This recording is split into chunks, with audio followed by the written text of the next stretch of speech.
Bonjour à tous et bienvenue dans cette vidéo. Aujourd'hui, nous allons clôturer notre trilogie sur la pizza.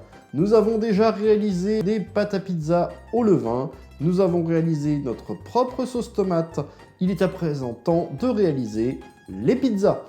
Et c'est parti, je vous laisse m'accompagner dans cette réalisation.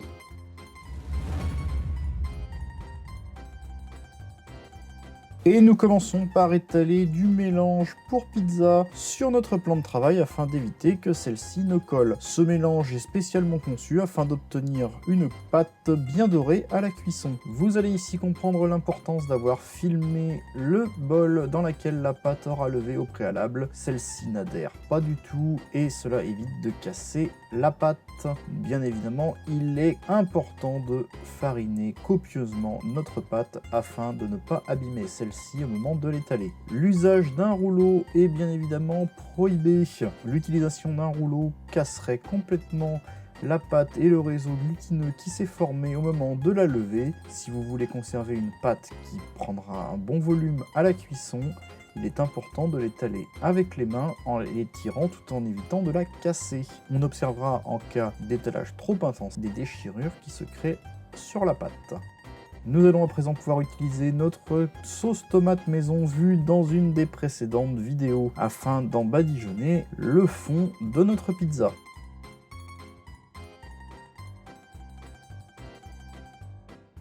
Je vais réaliser ici en parallèle divers pizzas afin de s'adapter au goût et au désir de chacun. L'utilisation des mentales râpées reste bien évidemment un grand classique. Ici, je vais rajouter quelques champignons. Les champignons ont été escalopés en morceaux assez gros afin d'éviter une réduction trop importante de leur volume à la cuisson. Sur une autre pizza, j'ai choisi de rajouter de l'oignon avec des rondelles de chorizo. Bien évidemment, je ne l'ai pas précisé au début, mais il est important de préchauffer au préalable votre four au maximum de sa capacité. Dans mon cas, ici, le préchauffage se fait donc à 300 degrés avec une pierre à pizza déjà présente à l'intérieur du four. Avec l'utilisation d'une pierre, il est nécessaire de prévoir un temps un peu plus long pour le préchauffage.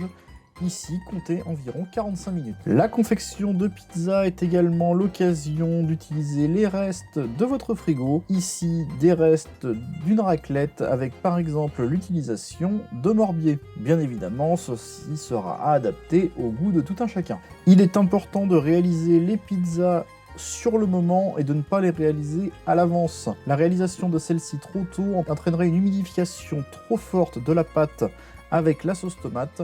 L'utilisation ici, par exemple ici, d'une pelle à pizza deviendrait alors impossible, la pâte deviendrait bien trop collante. Pour ceux qui choisiraient de faire une cuisson sur papier sulfurisé, une pâte trop humide aurait beaucoup de mal à cuire et donnerait un résultat très pâteux, notamment au centre de la pizza. Pour la mozzarella, qui est un classique dans la pizza, personnellement, je conseille de l'utiliser à la fin de la cuisson. La mozzarella étant un fromage très fragile, la cuisson détériorera son goût. Les plus puristes comprendront tout à fait. Pour les personnes qui préfèrent la mozzarella cuite, je conseille de l'ajouter à peu près à mi-cuisson. A noter que la cuisson, dans le cas présent, durera entre 4 et 5 minutes, étant donné la chaleur du four. Pour les ingrédients les plus sensibles, bien évidemment, on les ajoutera à la sortie, comme ici, du jambon de Parme, afin d'éviter qu'il ne se dessèche à la cuisson.